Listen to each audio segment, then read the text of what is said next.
नमस्ते बच्चों, मेरा नाम है doctor Vaibhav Awasthi and we are back with our amazing subject that is biology. आज के बायोलॉजी क्लास में हम बात करने वाले हैं अर्थवर्म के बारे में।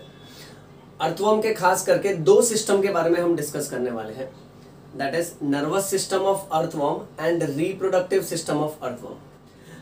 अब इससे रिलेटेड, अर्थवर्म से रिलेटेड सारे डायग्राम के मैंने सेपरेट लेक्चर्स बनाए हुए हैं, तो अगर आप सिर्फ डायग्राम देखना चाहते हैं तो आप जाइए मेरे प्लेलिस्ट में, वहां पे यो डायग्राम्स सेक्शन में देखिए, आपको सारे डायग्राम्स वाले पार्ट आसानी से मिल जाएंगे।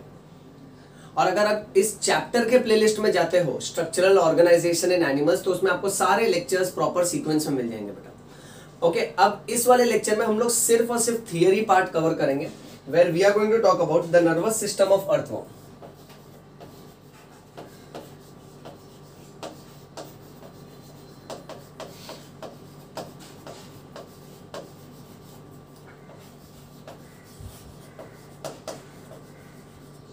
Now, in nervous system of earthworm, the first point that we are supposed to know that the nervous system of earthworm is represented by ganglia। यानी इसके नर्वस सिस्टम में हमारी तरह properly well develop brain, spinal cord ये सब नहीं होता है। इसके पास कुछ ग्रुप ऑफ नर्व सेल्स होते हैं जिसको गैंग्लिया बोलते हैं। वही गैंग्लिया ब्रेन और सारे के सारे नर्वस ऑर्गन्स का काम करता है बेटा। सो फर्स्ट पॉइंट कवर कर लेते हैं। Nervous system of earthworm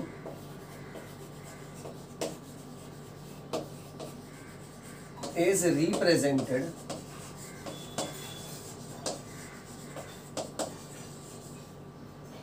by ganglia। अब बहुत सारा रहेगा तो गैंग्लिया बोलते हैं, और अगर एक रहेगा, सिंगल रहेगा ना, तो उसको गैंग्लियन बोलते हैं।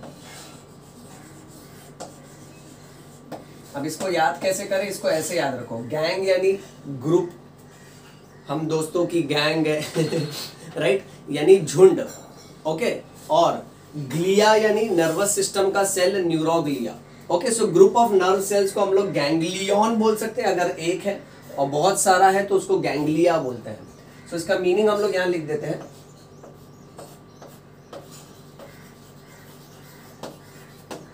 Ganglia means group of nerve cells, group of nerve cells। then next moving on, अब ये गैंग्लिया कैसे अरेंज्ड है उस पे मल्टीपल चॉइस क्वेश्चन आता है। So the ganglia is arranged segment wise. तो इसमें मेन वर्ड है सेगमेंट वाइज, और वो भी कहां पे, on paired ventral nerve cord,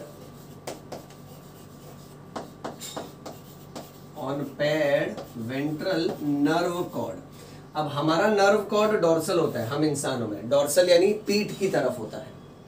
okay, पर अर्थवर्म ये सब में उसका जो नर्व कॉर्ड है, जैसे हमारा स्पाइनल कॉर्ड होता है ना, इनके पास नर्व कॉर्ड होता है, और वो नर्व कॉर्ड वेंट्रल होता है, यानी पेट के सरफेस की तरफ होता है, लोअर सरफेस में होता है।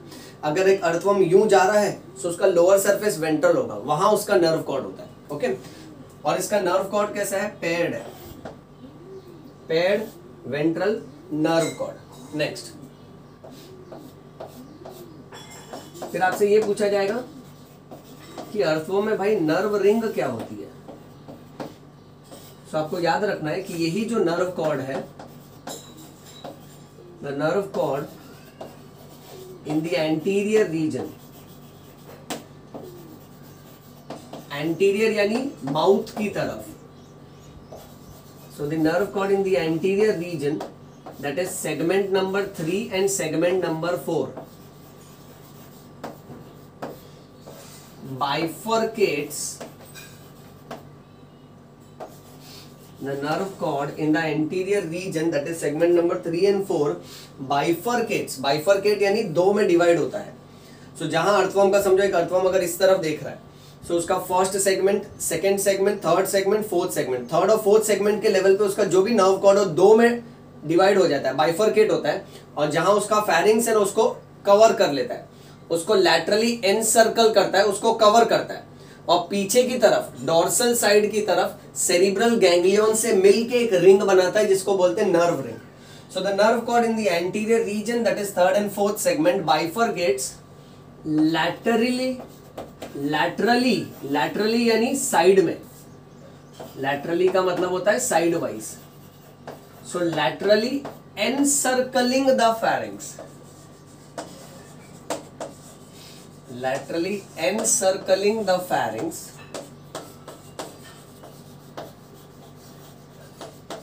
so as to join with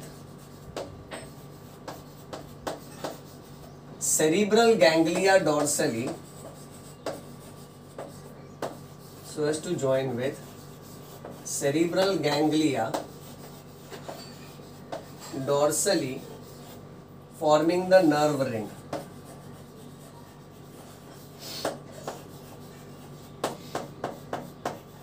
forming the nerve ring.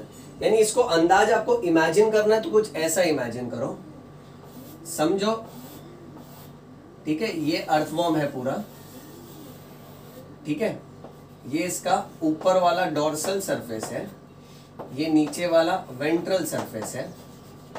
Ventral surface पे जो नर्व कॉर्ड है वो उसके तीसरे और चौथे सेगमेंट पे आके बाइफरकेट हो जाता है यानी दो में डिवाइड होता है. और वहां उसका जो फैरिंग्स है, समझो ये फैरिंग्स है, सो फैरिंग्स को लपेट लेगा, यहां जाएगा और एक यहां से, समझो ये फैरिंग्स है. सो ये नर्व कॉर्ड बाइफरकेट हुआ तो फैरिंग्स को साइड में से लपेट लेगा.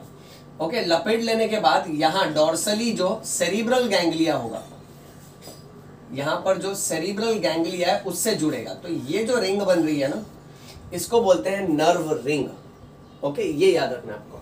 सो ये जाके जुड़ता है सेरिब्रल गैंग्लिया से, वो भी कहां पर, dorsally, so as to form the nerve ring. अब ये cerebral ganglia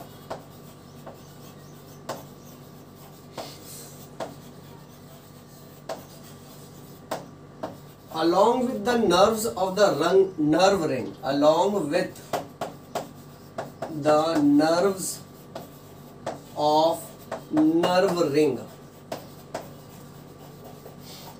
together integrates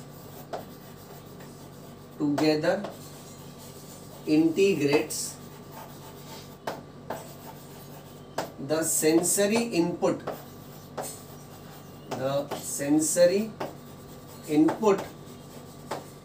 and muscular responses of the body,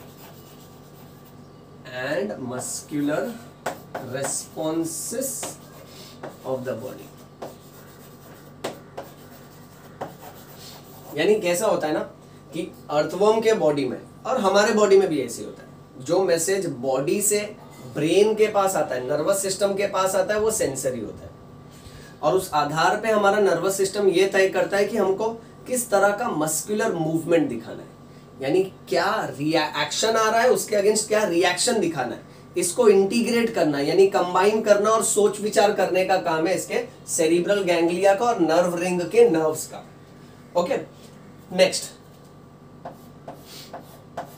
earthworm में याद रखो आईज आर एब्सेंट. बहुत इंपॉर्टेंट पॉइंट है, eyes are absent in earthworm. So earthworm में आंखें नहीं होती हैं. अच्छा, आंखों के बदले इसके पास सेंसरी ऑर्गन्स के नाम पे, सेंस ऑर्गन्स के नाम पे इसके पास स्पेशलाइज्ड सेल्स होते हैं जिसको रिसेप्टर्स बोलते हैं. ओके, अब रिसेप्टर्स में इसके पास लाइट रिसेप्टर है, इसके पास टच रिसेप्टर्स है और इसके पास कीमो रिसेप्टर्स है.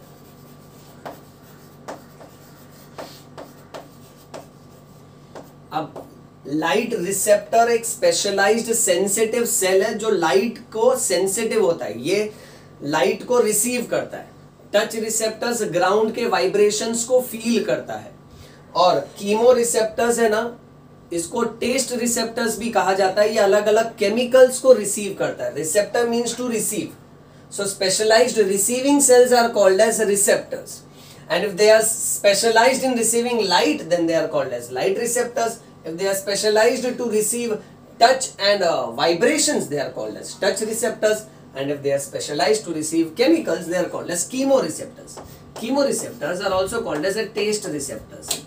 Okay, अब इसमें से जो टच रिसेप्टर्स है ना, टच रिसेप्टर्स क्या फील करवाएगा? वाइब्रेशंस. और ये सारे के सारे receptors, they are present in which region of the earthworm? So they are present in the anterior region of the earthworm. Anterior region भी मल्टीपल चॉइस क्वेश्चन में आता है बेटा. ओके, सो अर्थवर्म के पास आंखें नहीं होती है, ये याद रखो. Eyes are absent. आंखों के बदले उसके पास लाइट रिसेप्टर्स है और टच रिसेप्टर्स है, which are light sensitive cells and touch sensitive cells. Touch receptor will also feel the vibrations of the ground. और कीमो रिसेप्टर्स होता है जो केमिकल को डिटेक्ट करता है, which is nothing but the taste receptor. ये समझा बेटा? चलिए आगे बढ़ते हैं. तो यहाँ पे ना अर्थवर्म का नर्वस सिस्टम खत्म हो जाता है. अब हम बात करेंगे अर्थवर्म के रिप्रोडक्टिव सिस्टम के बारे में. Let us talk about earthworm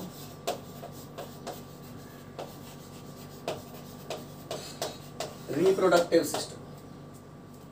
reproductive system में सबसे पहला पॉइंट है कि earthworm is hermaphrodite. Earthworm is hermaphrodite.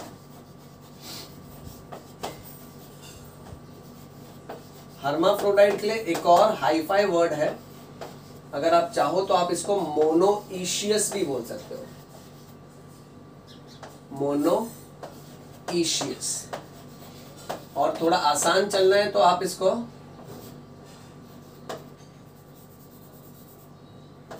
Bisexual भी बोल सकते हो. अब इसका मीनिंग क्या होता है? हर्माफ्रोडाइट और मोनोइशियस और bisexual, that means both male and female reproductive organs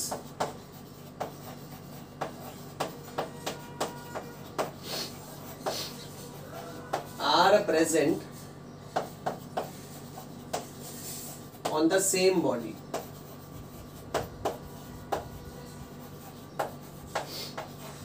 इसको ना ऐसे समझ के चलो. समझो फॉर एग्जाम्पल एक कीड़ा है या फिर एक ऑर्गेनिज्म है.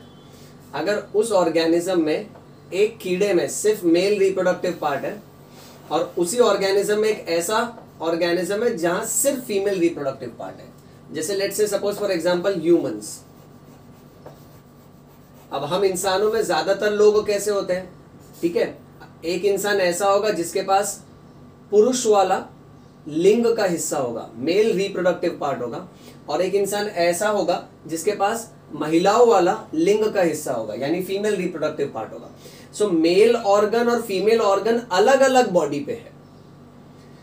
ऐसे एग्जाम्पल को हम लोग बोलते हैं कि भाई ये यूनिसेक्सुअल है. हाईफाई लैंग्वेज में इसको बोलेंगे दिस इज डाइशियस. बट ऐसा अर्थवर्म में नहीं होता है. अर्थवर्म में कैसे होता है? एक ही कीड़े में मेल रिप्रोडक्टिव पार्ट भी है और फीमेल रिप्रोडक्टिव पार्ट भी है. ओके, जैसे लेट्स से अर्थवर्म. सो भाई देखो, दोनों सेक्स, दोनों जेंडर वाले ऑर्गन एक ही शरीर पे है, इसलिए मैं इसको बोलूंगा बाइसेक्सुअल. इसीलिए मैं इसको बोलूंगा मोनोइशियस. अब मैंने मोनो क्यों लगाया? मोनो यानी सिंगल. सो इनमें एक ही तरह की बॉडी होती है जिसमें दोनों लिंग के हिस्से. इंसानों में दो तरह का शरीर होता है, एक शरीर जिसमें सिर्फ मेल रिप्रोडक्टिव पार्ट है, एक शरीर जिसमें सिर्फ फीमेल रिप्रोडक्टिव पार्ट है, इसलिए इधर डाई लगा. ये हमेशा ऑपोजिट जाता है. यूनी मतलब सिंगल, डाई मतलब टू. जेंडर के हिसाब से देखेंगे तो एक ही जेंडर है एक शरीर पे, और शरीर के हिसाब से देखेंगे तो दो अलग अलग तरह का शरीर है, दो अलग अलग तरह का बॉडी है, मॉर्फोलॉजी है, एक्सटर्नल अपीयरेंस है. इसीलिए, और इसका एक और हाईफाई वर्ड है hermaphrodite.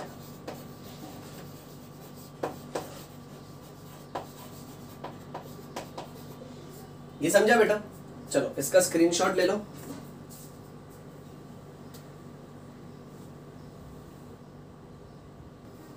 Alright, now let's continue बेटा. अब अर्थवर्म के रिप्रोडक्टिव सिस्टम में जो भी इंपॉर्टेंट पॉइंट्स हैं एनसीईआरटी में से, one by one we will cover it up. Earthworm has a dash pairs of testes. So remember, earthworm has a 2 pairs of testes which are situated in dash and dash segment number. Toe से testes, toe से 10. So it is situated in the 10th and the 11th segment of the body. 2 pairs of testes यानी total 4 testes हो गए which are situated in the segment number 10 and 11. इसको ना बेटा diagram के हिसाब से याद रखो. डायग्राम अगर याद करोगे ना, अर्थवर्म के डायग्राम में ऐसा आंखों की तरह, ओके, टोटल 4 ब्लॉक्स बनाए हैं और बाजू में सेगमेंट नंबर देखोगे ना तो 10 और 11 है. सो उससे आपको याद हो जाएगा कि earthworm has 2 pairs of testis, 1 2 3 4, total 4 testis in segment number 10 and 11. Moving on, next, earthworm का जो वाजा डिफरेंशिया है, it runs up to which segment? So it runs up to 18th segment. Vasa deferentia कहां तक जा रहा है? वाजा differentia 18th segment तक जा रहा है. उसी डायग्राम में अगर आप देखोगे ये पाइप ऐसा नीचे आता है, हॉकी स्टिक की तरह खत्म हो जाता है, और जहां वो खत्म हो रहा है ना वो 18th सेगमेंट है. नेक्स्ट पॉइंट, जिधर वो खत्म हो रहा है ना उधर आजू बाजू में 2 ग्लैंड्स है, उसको प्रोस्टेट ग्लैंड बोलते हैं. सो नेक्स्ट एमसीक्यू भी आ जाता है, वाजा differentia joins the dash duct. So it joins the prostatic duct. Next, accessory glands कितने होते हैं? अब डायग्राम में एक्सेसरी ग्लैंड्स जैसा चक्री जैसा दिखाया. अगर आप ध्यान से देखोगे ना, सो ऐसे टोटल 4 चक्री जैसे स्ट्रक्चर्स दिखाए हुए हैं. आप है ना diagram side by side refer करते रहो बेटा. सो एक्सेसरी ग्लैंड्स टोटल 4 हो गए. पेयर्स में पूछा तो कितने? There are 2 pairs of accessory glands which are present. Okay, 1 pair, अभी ध्यान से देखोगे, एक है ना 17th सेगमेंट में है और दूसरा 19th सेगमेंट में. सो 1 pair each is present in segment number 17 and 19. ये सब मल्टीपल चॉइस क्वेश्चन में आएगा बेटा. ओके, तो ये आपको याद रखना है. Next, the common prostatic duct and the spermatic duct. Spermatic duct यानी द डक्ट ऑफ वाजा डिफरेंशिया. सो इधर हम लोग वाजा डिफरेंशिया लिख देते हैं. वाजा डिफरेंशिया के पाइप को स्पर्मेटिक डक्ट बोलते हैं. It opens to the exterior through a dash of male genital pores. So it opens to the exterior through a dash of male genital pores on the dash sides of the segment. अब इसमें है ना 3 dash है. अब mail का जो opening होता है ना वो जोड़ी में होता है. So it opens through a pair of, जोड़ी में, a pair of male genital pores on ventrolateral sides, आगे और साइड की तरफ, of which segment? Of segment number 18. ये बहुत खतरनाक इंपॉर्टेंट पॉइंट है कि मेल का है ना वाजा डिफरेंशिया का स्पर्मेटिक डक्ट और प्रोस्टेट ग्लैंड का प्रोस्टेटिक डक्ट. सो जो भी मेल का रिप्रोडक्टिव फ्लूइड बाहर आने वाला है ना शरीर के, वो बाहर आता है 2 ओपनिंग के माध्यम से, इसलिए पेयर. और ये दोनों ओपनिंग उसके वेंट्रल साइड्स पे है और लैटरल साइड्स पे है, यानी लोअर सरफेस पे, पेट वाले सरफेस की तरफ है और थोड़ा साइड वाले सरफेस की तरफ ओपन होता है. वो भी कौन से सेगमेंट नंबर पे? 18th सेगमेंट पे. नेक्स्ट, अर्थवर्म के पास how many pairs of spermathecae is present? So earthworm has 4 pairs of spermathecae. Okay, and they are present in segment number dash to dash. So they are present in the segment number 6 to 9. 1 pair is present in each segment. हर segment में there is 1 pair of spermathecae. अब spermathecae का काम क्या है? They will receive and store the spermatozoa during कॉप्यूलेशन. कॉप्यूलेशन का मतलब sexual reproduction. That means शारीरिक संबंध बनाना, सेक्सुअल कॉन्टैक्ट बनाना, सेक्सुअल इंटरकोर्स करना, उसको बोलते हैं कॉप्यूलेशन. बायोलॉजी का पोयम है, कॉप्यूलेशन इंक्रीजेस पॉपुलेशन. इसको याद रखो. सो स्पर्माथेका क्या करेगा? It will receive and it will store the sperms during copulation. Next, dash pair of ovaries is attached. Earthworm के पास कितनी ओवरीज होती हैं? तो टोटल 2 ओवरी होती हैं. पेयर्स के टर्म्स में बात करें तो there is 1 pair of ovary. One pair of ovaries attach to the inter segmental septum of dash and dash segments. अब मेरी बात ध्यान से सुनो, of dash and dash segments, तो इसका आंसर आएगा 11th एंड 12th सेगमेंट। अब इसके लिए भी आपको डायग्राम देखना होगा। डायग्राम में आपको ऐसे छोटे छोटे छोटे छोटे गोल गोल गोल गोल गोल गोल है ना, क्लस्टर्स दिखाई देंगे ओवरी के, और वो 11वें और 12वें सेगमेंट के बीच में है, इसलिए बोला है inter segmental septum of 11th and 12th segment. फिर उसी के नीचे जहां आपको गोल गोल ओवरी दिखेगा ना, उसी के नीचे आपको ओवेरियन फनल्स दिखेंगे। So ovarian funnels are present beneath the ovary, beneath यानी बिलो द ओवरी, ओवरी के नीचे है। और ये ओवेरियन फनल कंटिन्यू होता है ओविडक्ट में। सो इसको अगर आप डायग्राम में देखोगे ना, अगर ऐसा ओवरी है गोल गोल, उसी के नीचे ये ओवेरियन फनल है, वही कंटिन्यू होता है ऐसा ओविडक्ट में। सो समझो इधर भी ये ओवरी, उसके नीचे ये ओवेरियन फनल, और ये आया ओविडक्ट। अब दोनों ओविडक्ट कंबाइन हो रहे हैं। सो it opens on the dash sides, it opens on the ventral side as a single median, as a single median female genital pore। genital यानी reproductive और pore यानी opening। सो फीमेल का जो opening है ना वो सिंगल होता है, मेल का जो एक्सटीरियर ओपनिंग है वो पेयर में होता है, जोड़ी में होता है। मेल का ओपनिंग सेगमेंट नंबर 18 पे होता है, वेंट्रोलैटरल साइड पे। फीमेल का ओपनिंग बराबर मिड लाइन में होता है, मीडियन पे होता है, और सेगमेंट नंबर 14 पे होता है। 4 से फीमेल, 4 से 14, 14 में मेल लगा दो MALE, 14 में 4 लगा दो तो 18। तो ऐसे याद रखना बेटा, बहुत इंपॉर्टेंट है। अब दोनों अर्थवॉर्म को जब भी रिप्रोडक्शन करना होता है ना, अब एक ही अर्थवॉर्म में मेल पार्ट भी है, फीमेल पार्ट भी है, बट ऐसा नहीं होता है कि यही मेल अपना स्पर्म अपनी ही फीमेल को देगा, नहीं। मेल ओपनिंग है ना जो है वो 18 सेगमेंट पे, और फीमेल ओपनिंग 14th सेगमेंट पे।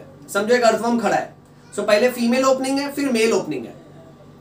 अब दूसरा एक अर्थवॉर्म उसके सामने आ जाएगा, समझो 2 अर्थवॉर्म सामने सामने आ गए। सो फीमेल का 14 सेगमेंट पे ओपनिंग है, इसका भी 14 सेगमेंट पे फीमेल ओपनिंग, 18th पे मेल, 18th पे मेल। तो ये लोग डायरेक्ट रिप्रोड्यूस नहीं करते, ये लोग क्या करते हैं ना, अपने ऑपोजिट गोनाडल ओपनिंग्स को एक दूसरे के नजदीक लाते हैं। तो एक सोचो, एक अर्थवॉर्म सीधा है और एक उल्टा है।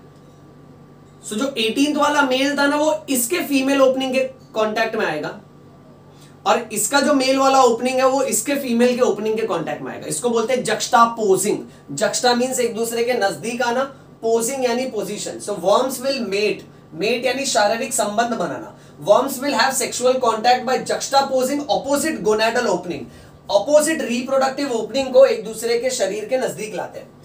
अ mutual exchange of sperm occurs between 2 worms during mating. Okay, यानी दोनों वर्म्स फिर आपस में एक दूसरे के साथ स्पर्म एक्सचेंज करते हैं। ये समझा बेटा? चलो इसका स्क्रीनशॉट ले लो।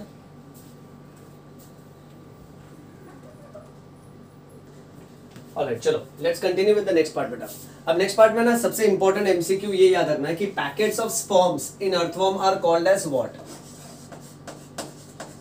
सो packet of sperms are called as spermatophores. Packets of sperms are called as spermatophores, ये याद रखना। Okay, next, mature sperm and egg cells and nutritive fluid are deposited in cocoon. Cocoon क्या होता है ना, एक अंडे के कवच जैसा होता है। ओके, जैसे सिल्कवर्म कैसे ककून में रहता है, फिर वो ककून को फाड़ के अंदर से बटरफ्लाई जैसा सिल्कवर्म उड़ जाता है। ओके, सो स्पर्म, एग सेल और न्यूट्रिटिव फ्लूइड ये ककून के अंदर होता है। और ये ककून कौन बना रहा है? It is produced by the gland cells of clitellum. बहुत इंपॉर्टेंट मल्टीपल चॉइस क्वेश्चन है कि ककून बना कौन रहा है? It is produced by the gland cells of the clitellum. Next, cocoon के अंदर क्या क्या होता है? Fertilization and development of the embryo, यानी स्पर्म और ओवम ककून के अंदर कंबाइन होगा, आने वाला बेबी वर्म ककून के अंदर डेवलप होगा। So fertilization and development occurs within the cocoon which are deposited in the soil। बाद में ये ककून कहां पर जमा करवा दिया जाता है? ये मिट्टी पे डिपॉजिट करवा दिया जाता है। The ova are fertilized by the sperm cells। Ovum जो है ना वो स्पर्म्स के साथ कंबाइन होता है with in the cocoon, cocoon के अंदर। विच स्लिप्स ऑफ, फिर वो ककून वर्म के बॉडी से फिसल के ओके जमीन के ऊपर या जमीन के अंदर डिपॉजिट हो जाता है. So they are deposited either in the soil or on the soil. In the soil यानी जमीन के अंदर, ऑन द सॉइल यानी जमीन के ऊपर वाले लेवल पे. Next, the cocoon holds the worm embryos. Cocoon के अंदर बहुत सारे बच्चू यानी छोटा छोटा अर्थवर्म होता है. अयो कैसा अर्थवर्म होता है, छोटा छोटा होता है. Remember, okay. Next, after how many weeks, जैसे अंडा कुछ हफ्तों के बाद फूट जाता है ना, सो अर्थवर्म का ककून कितने हफ्तों के बाद फूट जाएगा? सो 3 हफ्तों के बाद ककून फूट जाएगा.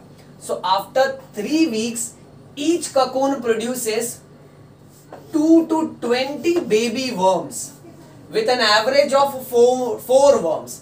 यानी हर ककून में से 2 से लेकर 20 छोटे छोटे अर्थवर्म के बच्चे निकल सकते हैं. ऑन एन एवरेज 4 बच्चे तो निकलते ही है एक ककून से. Next, development in earthworm is which type of development? So earthworm shows direct development. Direct development का मतलब इसमें कोई लार्वल स्टेज नहीं होता है. So there is no larval stage. अगर लार्वल स्टेज हुआ तो उसको हम लोग इनडायरेक्ट डेवलपमेंट बोलते हैं, जहां बच्चू यानी लार्वा उसका पहले मेटामॉर्फोसिस होता है फिर वो अडल्ट में कन्वर्ट होता है, उसको इनडायरेक्ट डेवलपमेंट बोलते हैं. और जहां लार्वल स्टेज नहीं है, जहां डेवलपमेंट सीधा सीधा डायरेक्ट होगा, उसको हम बोलेंगे direct development. There is no larval stage, ये याद रखना. ऑलराइट, नेक्स्ट, अर्थवर्म को हम क्या बोलते हैं? अर्थवर्म को हम बोलते हैं फ्रेंड्स ऑफ द फार्मर. हमारे किसान का दोस्त है. Earthworm is friends of the farmer. ऐसा क्यों बोलते हैं, उसका क्या रीजन है? सो एक फार्मर बड़ी मेहनत करके हल जोत के मिट्टी को ढीला करता है. वैसे ही माइक्रोस्कोपिक, छोटे पैमाने पे, माइक्रोस्कोपिक लेवल पे earthworm will make burrows in the soil. वो भी मिट्टी में खड्डा करके देता है. It makes the soil porous. Porous का मतलब लूज. सॉइल को एकदम लूज करके दे देता है. And this helps in respiration of the plants. So plants को रेस्पिरेशन में मदद करता है और रूट्स को पेनिट्रेशन में मदद करके देता है. So it helps in respiration and roots penetration into the soil. Roots penetration into the soil. Moving on, next, vermi composting क्या होता है? Vermi composting is the process of increasing the fertility of soil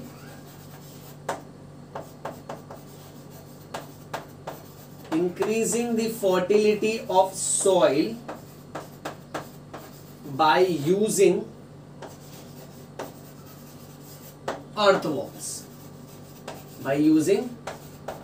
earthworms. Okay, अब एक last point है. Earthworm is also used as a bait in game fishing. जब भी लोग मछली पकड़ते हैं ना, तो मछली पकड़ने के लिए कांटा होता है. वो कांटे में जो कीड़ा बांधते हैं ना, अक्सर वो अर्थवर्म होता है. सो उसको हम बेट बोलते हैं. It is used as a bait in game fishing. ये याद रखो. Okay, right. चलो इसका स्क्रीनशॉट ले लो बेटा.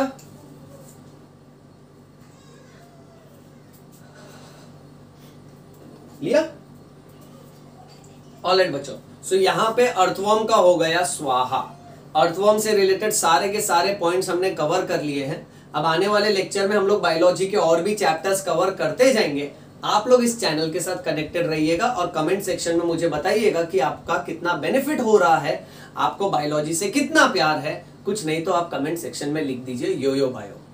सो दैट्स ऑल फॉर टुडे. मन लगाकर पढ़ते रहिए और भूलिएगा नहीं मंत्र, योयो बायो. समझ में आयो, प्रेम रतन धन पायो. That's all for today. Thank you so much. नमस्ते बच्चों.